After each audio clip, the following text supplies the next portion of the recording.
한방에서 말하는 음량과 가장 개념이 작용이 거의 비슷한 게 자율신경이에요. 이 자율신경 실조가 일어나는 현상 중에 교감적으로 실조가 되면 궤양이나 암 같은 병이 생기고, 부교감적으로 실조가 되면 알러지나 기관지 천식 같은 병이 생긴다 그랬어요.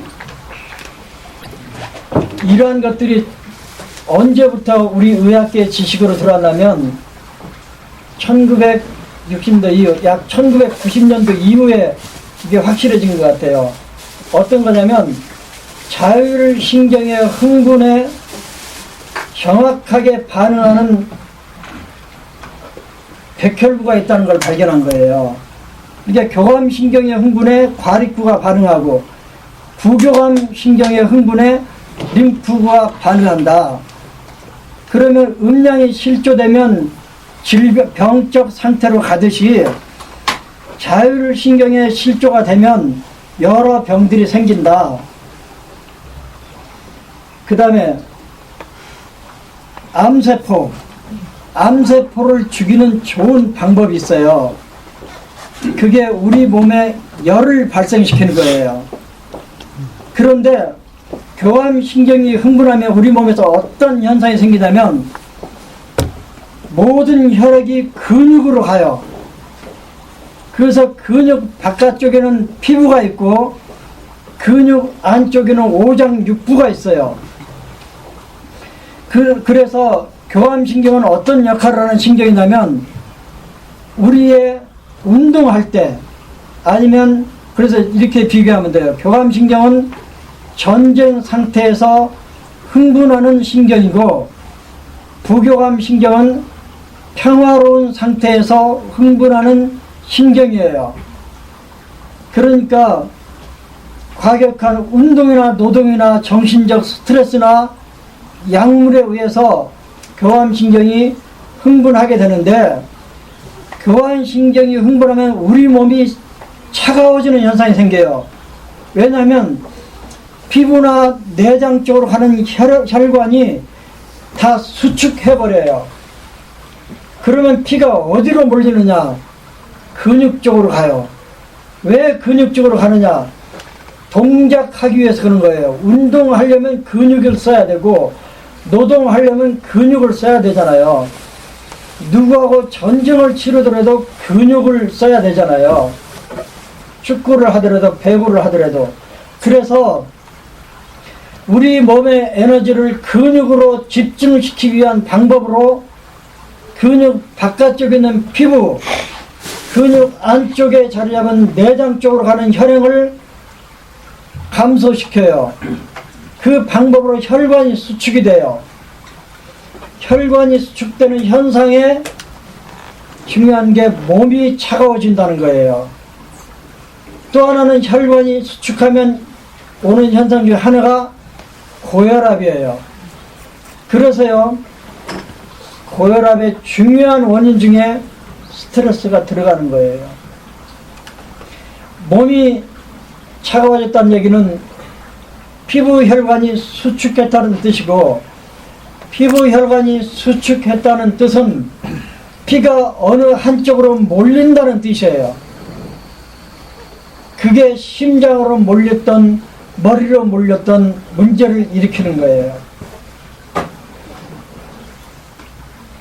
그 다음에 피부 혈관 쪽으로 피를 몰아주는, 즉 혈관을 확장시키는 작용이 부교감이 하는 거예요. 그러면 몸을 따뜻하게 해주고 손발을 따뜻하게 하려면 부교감을 자극해야 돼요. 그 방법은 조금 이따 시간 되면 해드릴게요. 그래서 이 교감신경이 주로 우리 몸의 피부는요, 우리 몸의 체표는 97%가 교감신경의 영역이에요. 약 3%만이 부교감신경의 영역이에요. 그 3%가 어디냐면 허벅지 안쪽, 다리 안쪽, 뭐 발바닥, 그 다음에 회음부, 이게요 어디에서 나온 부교감신경이냐면 주로 천골부에서 나오는 부교감신경이에요. 주로 사람들의 생식, 그렇기 때문에요 부교감신경이 몰려있는 건 다 성감대예요. 이 성감은요 마음이 평화로울 때, 느긋할 때, 염려 근심이 없을 때 자극을 받아서 활성화되는 거지, 지금 속이 부글부글한데 그쪽으로 많이 가나요? 교감신경 상태에서는 그게 잘 안 되는 거예요. 그런데 우리 체표면에 3%의 영역에 부교감이 가 있는데 대부분 그쪽 영역에 가 있어요. 족 3음이 지나가는 하지 내측, 회음부, 그 다음에 거시기 어디 근방, 그런 쪽으로 주로 분포된 게 부교감이에요. 그래서 그게 잘 되려면 부교감이 활성화돼야 되는데, 부교감은 기분이 좋은 상태, 편안한 휴식의 상태, 염려, 근심, 걱정이 없는 상태, 그럴 때 활성화되는 거예요. 교감은 전쟁 상태. 그래서 양약이 왜 무섭냐면, 이 양약을 먹으면 거의 모든 양약들이 열을 떨어뜨리는 작용을 해요. 진통, 소염, 해열 작용을 해요. 아스피린 대표적인 거죠. 우리 몸이 어디가 아프면 사람들이 거기가 왜 아프냐면 거기에 혈액이 몰려와서 아픈 거예요. 그 혈액은 왜 몰려오느냐면 그곳의 문제를 치료하기 위해서 치료 능력을 가진 성분들을 몰아오기 위해서 혈액이 충혈이 되는 거예요. 그런데 이 충혈을 일으키는 물질이 통증도 일으켜요. 대표적인 게 프로스타글란딘이라는 성분이 통증 유발 물질인데요. 이런 물질들이 혈관을 확장시키고 그래서 열이 나고, 혈관을 확장시키면서 나온 그 통증 유발 물질이 혈관도 확장시키지만 통증도 유발하기 때문에 아파요. 그러면 사람들은 얼른 진통, 소염, 해열제를 먹어요. 그러면 어떤 원리로 진통이 되고 소염이 되고 해열이 되냐면 그 부분을 충혈시켰던 말초 혈관이 수축해버려요. 지속적으로 양방의 진통, 소염, 해열제를 먹으면 혈관이 수축하는 현상이 생겨요. 혈관이 수축하는 현상은 교감신경 긴장으로 생기는 현상이에요. 그러면요, 급성병은 일주일이고 열흘이고 먹어서 치료를 하면 도움이 되지만 만성병을 계속해서 조금 아프면 진통소염제, 조금 아프면 진통소염제를 먹으면 그 약성들이 교감신경을 흥분하게 만들어서 피부 혈관을 수축시켜서 혈압을 올리는 일이 생기고 몸을 차갑게 만들고 궤양을 일으키고 암을 만드는 거예요. 그래서 양방약 급성 외에는 수술을 한 뒤에 먹는 거 외에는 먹지 말고 견디라는 거예요. 왜냐하면 그 통증을 일으키는 충혈 반응은 병적 반응이 아니라 우리 몸이 스스로 알아서 일으키는 치료 반응이기 때문이라는 거예요. 이 관절이 아프면 진통소염제를 주는데요. 이 진통소염제를 한 3년, 좀 6개월 이상 먹으면요, 따라오는 부작용 대표적인 게요, 하나는 고혈압이에요. 하나는 불면증이에요. 사람이 잠은 밤에 자요.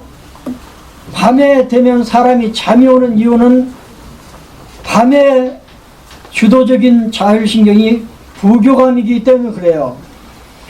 부교감이 활성화되는 밤이 되면 잠이 오는 게 정상이에요.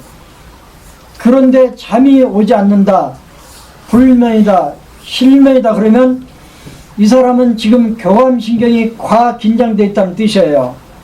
그런데 관절염을 치료해서 먹은 진통소염제가 우리 몸 안에서 교감신경을 흥분시키는 부작용을 일으킨다는 거예요.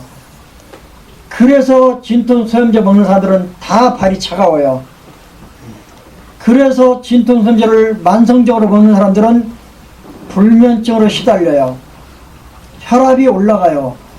이 모든 것들이 교감신경 과긴장의 결과물들이에요. 그래서 양방막 먹지 마라. 우리 피부 혈관을 수축시키는 가장 강력한 약이 스테로이드예요.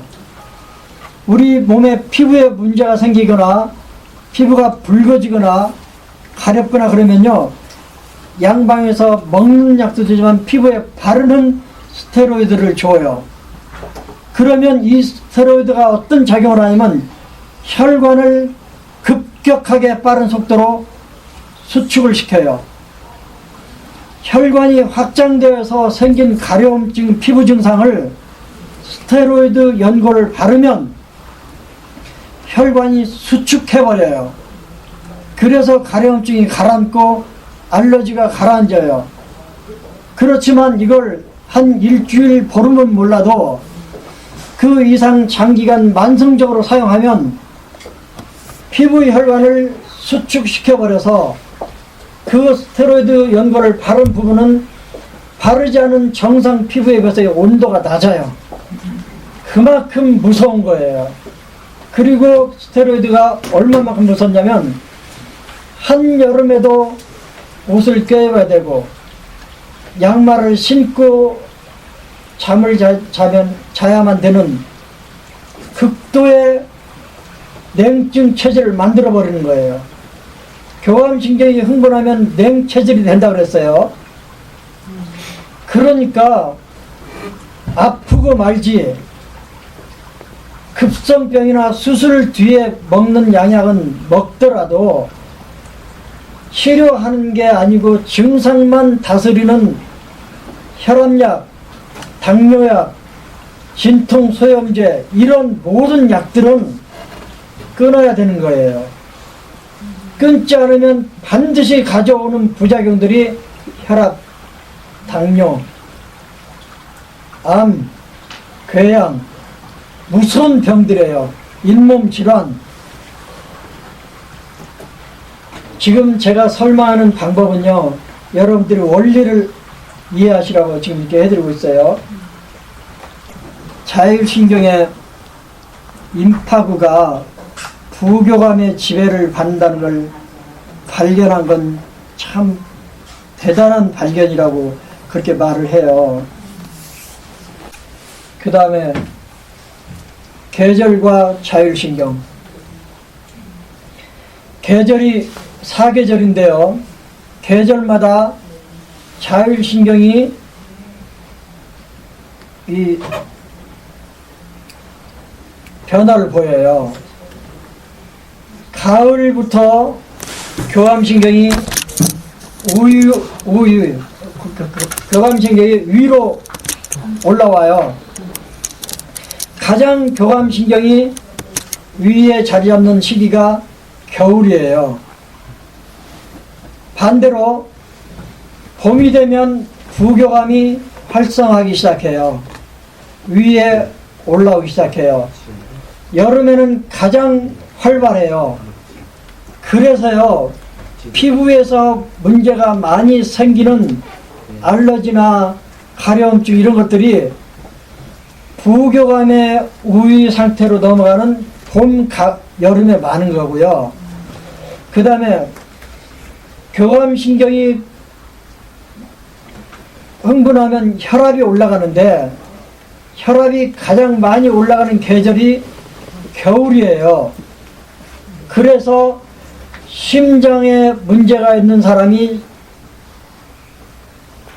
심혈관에 문제가 있는 사람이 쓰러지는 계절이, 가장 많이 쓰러지는 계절이 압도적으로 많은 게 겨울이에요. 우선 교감신경 흥분하면 몸이 대응하지, 혈관 수축하니까 혈압이 올라가지. 내 몸 안에 이런 현상이 생겼는데 바깥에도 교감신경이 가장 활발하게 되는 고기압 상태의 계절이 한겨울이에요. 고기압 상태에서는 교감이 흥분해요. 그리고 봄, 여름에는 혈관이 확장하는 그런 부교감의 시간이기 때문에 봄이 되면 슬슬 건지럽고 여름 되면 피부에 문제가 많이 생기는 거예요. 왜? 내 몸 안에 열 증상이 생겼는데 내 몸 밖에 있는 기후마저도 열 상태로 넘어갔기 때문에 힘들어지는 거예요. 여러분, 땀이 나는 거는 교감신경의 작용이에요. 땀은 어느 때 나요? 운동할 때, 노동할 때, 뭐 이럴 때 땀이 나는 거예요. 그러니까 교감신경이 작용할 때 땀이 나는 건데 밤에는요 땀이 잘 안 나요. 이 사람이 잠을 자고 있는 건지 자는 척 하고 있는 건지를 금방 알 수 있는 게 손을 만지면 알 수 있어요. 손이 뽀송뽀송하면 이 사람 잠든 상태예요. 그런데 자는 척 하고 있는데도 이 사람이 손을 만져보니까 약간 촉촉하게 되어 있어. 그럼 이 사람은 자는 척 하고 있는 거예요. 이놈들이 나 몰래 뭐 먹나 보느라고, 나 몰래 뭐 하는 거 없나 그러고 보려고 신경은 곤두세워놓고 자는 척하고 있으면요 손에 땀기가 있는 거예요. 그래서 땀은 교감신경의 작용으로 이루어지는 건데 그런 게 있고요. 지금 무슨 얘기 하려고 하는지 모르겠어요.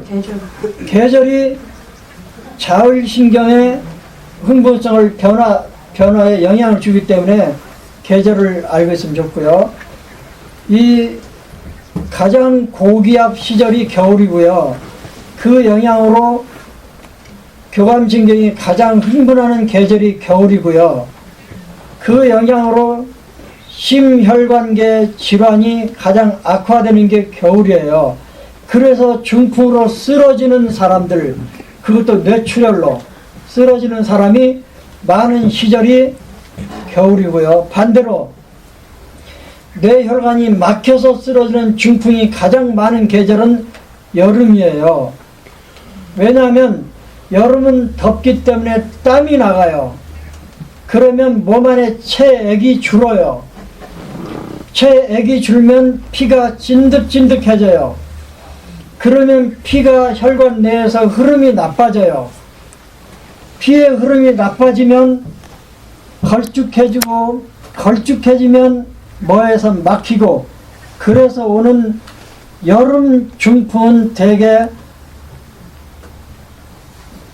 뇌경색이고 혈관이 막혀서 오는 현상이에요. 그래서 터져서 쓰러지는 중풍은 겨울이 많아요. 겨울이 많아요. 그 다음 계절과 자율신경과 관계가 또 왜 중요하냐면 과립구가 많이 늘어나는 계절이 있고 임파구가 많이 늘어나는 계절이 있어요. 똑같은 얘기예요. 임파구가 많이 늘어나는 계절은 봄, 여름이에요. 과립구가 많이 늘어나는 계절은 가을이고 가장 많이 늘어나는 계절은 겨울이에요. 그 다음 절대로 양약 먹지 마라 이런 제목으로 제가 정리를 해놨는데요. 이거 다 설명해 드렸어요. 가장 위험한 거 진통소염제를 관절염이나 뭐 이런 거 있다고 장기적으로 먹으면 안 됩니다. 불면증이나 혈압이 생깁니다. 그리고 나아가서는 궤양이나 암을 일으킵니다. 진통제 먹는 사람 속 좋은 사람 봤어요? 안 좋잖아요. 아스피린 부작용 중 하나가 위 점막을 상하게 해서 위산을 분비시키고 위궤양을 일으키는 게 아스피린의 부작용이거든요. 그 다음에 스테로이드 호르몬 제제 연고 형태로 만들어진 거 먹는 것도 그렇지만 몸에 바르지 마라. 이게 바르다가 안 바르면 피부에서 진물이 나온대요. 이 진물이 나와도 내버려 둬라. 이 진물은 병적인 반응이 아니고 치료 반응이기 때문에 견뎌라. 그러면 고쳐진다. 소염 진통제가 스테로이드가 어떻게 해서 그 증상들을 없애는가 아까 설명해 드렸어요. 혈관을 수축시켜서 소염을 하고 그 소염의 결과로 진통을 하고 그 소염의 결과로 해를 시키는 거예요. 그러다 보면 혈관 수축을 일으키는 역할을 하는 게 교감신경인데 그 교감이 과긴장하게 되고 그러니까 진통 소염제 장복하지 마라. 사실 당뇨약도요. 당뇨약이 치료 효과가 있는 거는 딱 보름이래요. 그 뒤로는 전혀 당뇨약이 당뇨를 못 고쳐요. 다만 그 당뇨 환자는 조금씩 먹어라 조금씩 먹어라 그러니까 조금 먹잖아요. 그럼 배가 고파요. 우리 몸에서는 배가 고픈 기야감, 입이 마른 기갈 이런 것들이 전부 스트레스로 반응을 해가지고 역시 교감신경을 흥분시켜요. 그러면 이 교감신경이 모든 혈관을 주로 근육 쪽으로 집중시켜 놓느라 피부 쪽으로 못 가게 만들고 내장 쪽으로 못 가게 만들고 내분비 선으로도 못 가게 만들어요. 그래서 내분비 분비 이상이 와요. 또 외분비 쪽으로도 못 가게 만들어요. 그래서요 교감신경이 흥분한 사람은요 입에 침이 바짝바짝 말라요. 그리고요 진통 소염제를 먹으면요 입안이 쓸 정도로 바짝바짝 말라요. 외분비, 침샘의 분비를 억제하는 쪽으로 작용하는 게 교감이고요. 촉진하는 쪽으로 작용하는 게 부교감이에요. 반복적으로 설명하는 거지만 모든 분비선의 분비물을 줄이고요. 외분비선도 내분비선의 분비물도 줄이는데 그 중에 하나가 인슐린을 분비하는 장기가 췌장이에요. 교감신경을 흥분하면 역시 내분비선으로 가는 분비작용도 억제하기 때문에 당뇨가 악화되는 거예요. 그러니까 당뇨 있는 사람은 절대적으로 진통 소염제 끊도록 노력해야 되고요. 당뇨약이 당뇨를 고칠 거라는 믿음 가진 사람은 아무도 없겠지만 없어요. 차라리 단 거 먹어주는 게 치료 방법이라는 책도 있어요. 교감, 부교감 신경을 활성화시키는 침처방들이 나오네요. 제가 자율신경을 침으로 조절하고 싶어서 사실 책을 안 본 건 아니에요. 근데요, 못 찾았어요. 그런데 면역혁명이라는 책에서 약간의 힌트가 나와요. 제가 면역혁명에서 얻은 지식 조금, 그 다음에 사람이 원하면 소원이 이루어진다고 제가 늘 이런 관심을 가지고 심심하면 인터넷도 들어가고 그런 걸 하는데 최근 얼마 전에 동시침 관련 자료를 검색하다가 양육월 시의 통역을 맡았던 주현욱 씨라는 한의사가 있어요. 이 사람도 굉장한 그 의학 지식이 풍부한 그런 한의사더라고요. 쓴 책도 여러 개 있고. 그런데 이 주현욱 씨가 한의사들을 대상으로 동시침법 강의를 한 내용이 올라와 있더라고요. 또 하나는 한의사들을 대상으로 사암침법을 강의한 내용이 또 올라와 있더라고요. 제가 그걸 보면서 얼마나 좋았는지 몰라요. 그게요, 동시침 강의 첫 시간하고 사암침 강의 첫 시간을 자율신경으로만 채워놨더라고요. 이 사람도 궁금했던 거예요. 한방의 음량과 똑같은 역할을 하는 게 양방에도 있을 텐데 그게 무엇일까? 당연히 자율신경이죠. 그래서 이분도 제가 본 책을 똑같이 봤더라고요. 말하는 내용을 보니까 면역혁명이라는 책에서 얻은 지식들을 그대로 활용하고 있더라고요. 그러면 교감신경이 흥분하면 교감신경 중추가 몰려있는 곳이 머리, 그 다음에 척추 양쪽이에요. 목에서부터 저 꼬리뼈까지 척추신경 바깥쪽에 교감신경총이 있어요. 이 교감신경총을 다스리는 거예요. 주로 배수혈이에요. 그리고 목에 있는 천주, 풍지 뭐 이런 혈들, 그 다음에 두부에는 백회 뭐 이런 혈들, 이런 혈들은 인당 뭐 이런 혈들은 교감신경이 흥분한 곳이에요. 반대로 교감신경을 진정시킬 수 있는 작용도 있어요. 피를 빼버리면 교감신경은 진정이 돼요.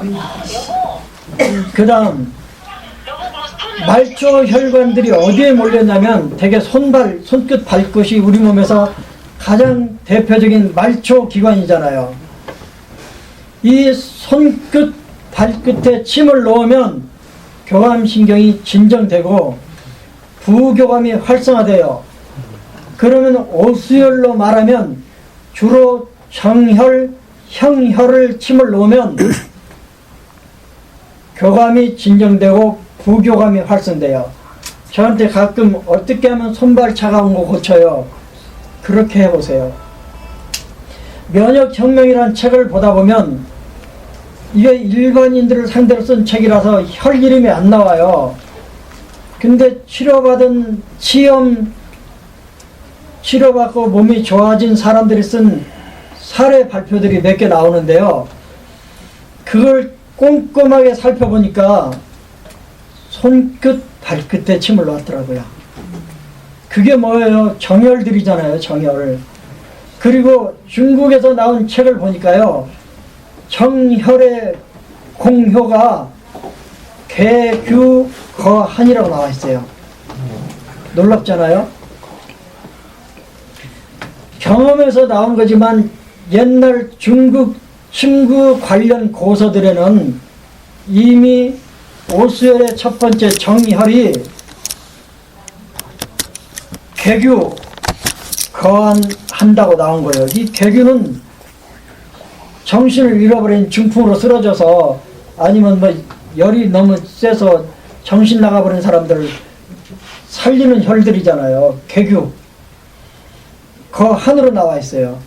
그러냐면 발바닥 차가운 사람 용천, 발 차가운 사람 대돈, 여태 무슨 지금 하여간 발에 있는 12경락, 손에 있는 12경락의 정혈을 우선적으로 자침하고 살살 팔다리를 만져주면 몸이 따뜻해진다. 일주일에 한 번이나 두 번만 해도 오래지 않아서 따뜻해진다. 몸이 따뜻해지면 교감신경 과긴장이 해결됐다는 뜻이고, 교감신경 과긴장으로 해서 생긴 혈압, 암, 궤양들이 치료된다는 얘기예요.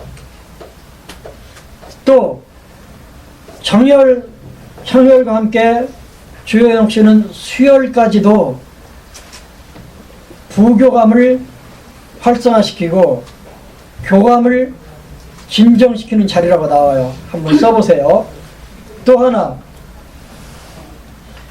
안색이 붉으면 교감 열받은 거잖아요. 그러면 소부 사하잖아요. 혈. 훈침으로 쓰러져서 얼굴이 하얘지잖아요.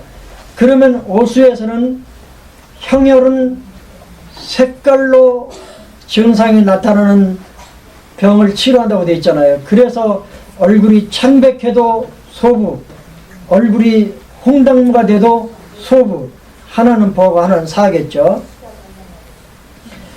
그래서 그 동침에서 설명해 드렸지만 교감신경을 직접적으로 진정시키는 작용을 하는 혈자리들이 몰려있는 곳이 1, 2부예요.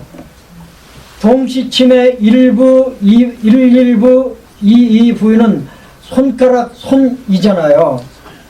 그러니까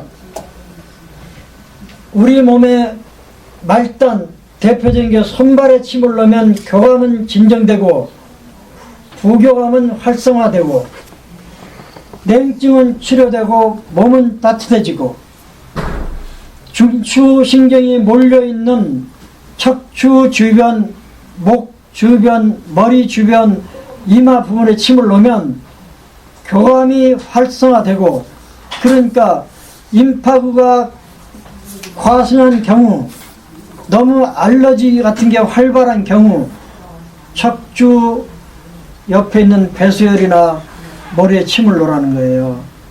백회 작용이 옛날 침에 진정안신으로 나와 있어요. 진정안신으로. 여기가 뭐 알아서 하시고요. 거의 대부분 소개를 해드린 것 같아요. 교감과 부교감, 자율신경을 힘으로 조절할 수 있는 힌트를 여러분에게 드렸고요. 나 쫓겨나겠다. 마지막 이 정도로 하고 끝낼게요. 빨리. 사혈요법. 사혈요법도 교감을 진정시키고 부교감을 활성화시키는 것 중에 하나예요. 이 얘기는 다음에 하고 싶으면 하고 안 하고 싶으면 할게요. 여러분 좀 지나친 것 같아요. 그만하라고 사인을 줬어야죠. 지금 보니까 5시 50분으로 나오네요. 여러분 너무 미안하고요. 혹시 안 졸고 들어주셨으면 너무 감사하고.